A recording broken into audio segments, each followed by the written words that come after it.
You don't remember picking it up. It's just there. Your brain's going to say, oh yeah, I already knew that. But I want you to hear this with the full weight of what it truly means. Your attention is worth more per ounce than gold. And I mean that literally. There are companies out there worth more than the GDP of most countries. And their entire balance sheet is built on one big-ass asset. It's the thing that you're pointing at your screen right now. And it's not your eyes, it's your attention.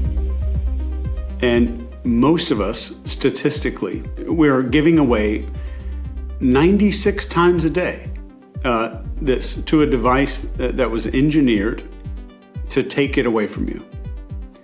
That's once every 10 waking minutes. So like total touches or scrolls or whatever for your phone is 2,600 per day for the average person.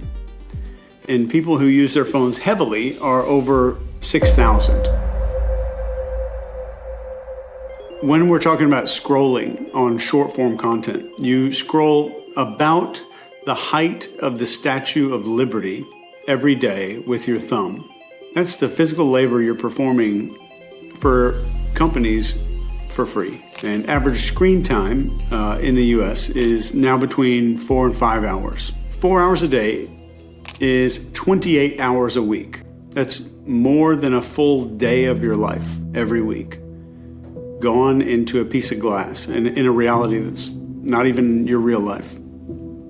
If you run that across an entire year, you're at 60 days. So this is 2 months of your waking life annually.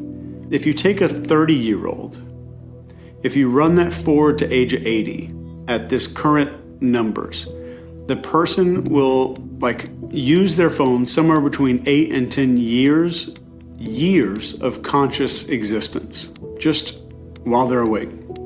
So a decade. That's the price. And nobody really remembers agreeing to pay the price. You didn't decide to do this. A notification on your phone is a script interruption.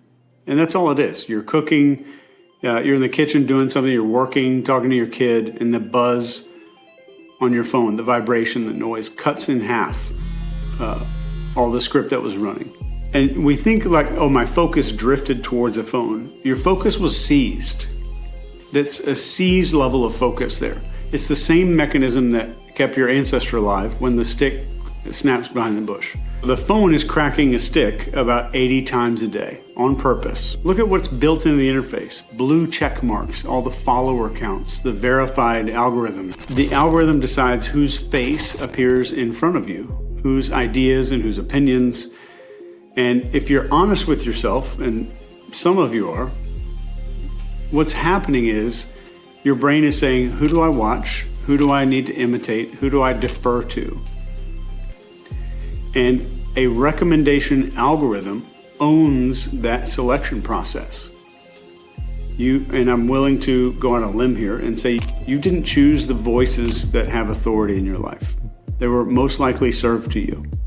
And it's hard to admit. There's an ego hit to admit something like that. So we have group chats and goal streaks and a little "your friend is typing right now" bubble that comes up on social media. They voice the new belief, and either the tribe welcomes them or they feel welcomed, or they don't. They get rejected. That's the like button. That's the mechanism behind all of this. Your feed's not sorted by truth. And then you're like, oh yeah, I already knew that. You're like, oh yeah, my feed's sorted by evidence or by interest, right? It's not sorted by interest at all. It's sorted by arousal. It cares that you feel something. You have 10,000 engineers running millions of experiments. They keep what captures attention. They kill everything that doesn't. And evolution did the rest. And evolution reverse engineered all this stuff for the algorithm. I want to walk you through one pickup of your phone really quick, and I want you to do this with me in your mind. Step by step, and we'll kind of do this in slow motion. Because once you see the pipeline, I think you're going to feel it happening, and I want to get you to a place where you feel the pipeline happening. So step one, the phone buzzes. A script interruption. Focus is seized, not captured, it's seized. You haven't even looked yet, and your focus is seized. And then we get to step two. This is the part the dopamine research actually shows, and almost everybody gets it backwards. Even YouTube neuroscientists get this backwards.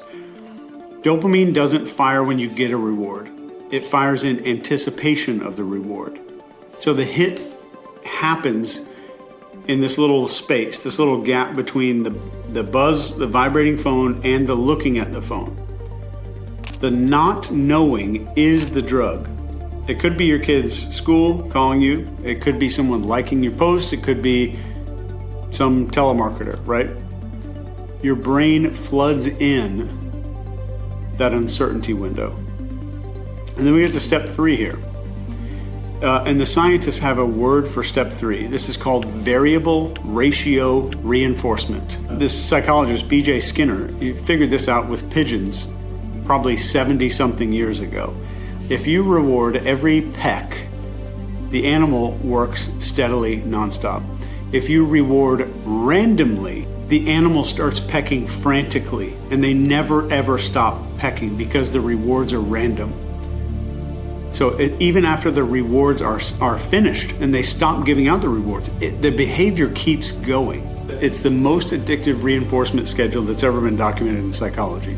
Sometimes notification matters a lot. Usually it doesn't. Look, I know you don't want to watch another ad. I don't blame you, but I have seen this change too many lives to just let you scroll past it. There's a moment that most people have where something feels off in a conversation and we ignore it. And it's not because you're wrong, but it's just because we don't trust what we're seeing. And that's where all of this starts. NCI Level 1 isn't about learning a bunch of tricks. It's about finally understanding what you've been noticing your whole life already. You start to see behavior a lot more clearly. The body language, the emotional shifts, the intent that's behind someone's actions. So you don't guess anymore. You read what's going on. You understand what's going on. And you can actually respond with precision. Most people ignore what they see.